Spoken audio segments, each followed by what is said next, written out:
அஸ்ஸலாமு அலைக்கும். அல்லாஹு நல்லடியார்களே, இன்னைக்கு நம்ம சேனலில் துவா தான் பார்க்க போகிறோம். என்ன துவானா, கழிவறைக்கு செல்லும் முன்னும் சென்று விட்டு திரும்ப வந்த பிறகும் உள்ள ஓதக்கூடிய துவா.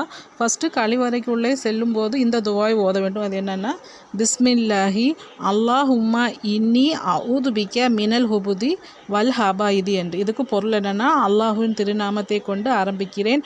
யா அல்லாஹ், நிச்சயம் நான் ஆண் பெண் ஜின்களின் கெடுதிகளை விட்டு உன்னிடம் பாதுகாவல் தேடுகிறேன் என்று.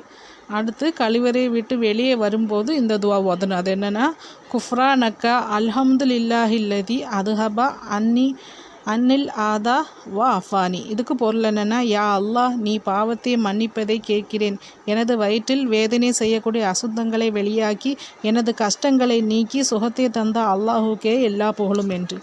இப்படி கழிவறைக்கு செல்லும் முன்னும் சென்று விட்டு வெளியே வரும்போது இந்த 2 துவாக்களை ஓத வேண்டும்.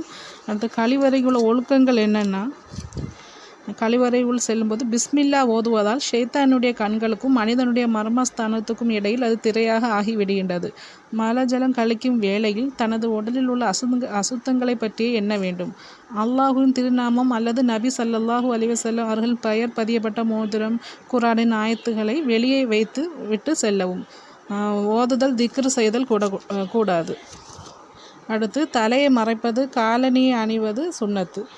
கிபிலாவை முன்னோக்கியோ அல்லது புறமுதுகு காட்டியோ மலஜலம் கழிக்க உட்காரக்கூடாது. நின்ற நிலையில் மலஜலம் கழிக்கக்கூடாது. பேசுவது, சலாமுக்கு பதில் கூறுவது கூடாது.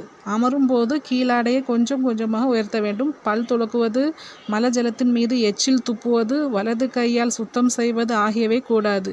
வெளியே வந்து அவசியம் கையை நன்கு கழுவ வேண்டும். சாப்பிடுவதும் புகைப்பதும் கூடாது.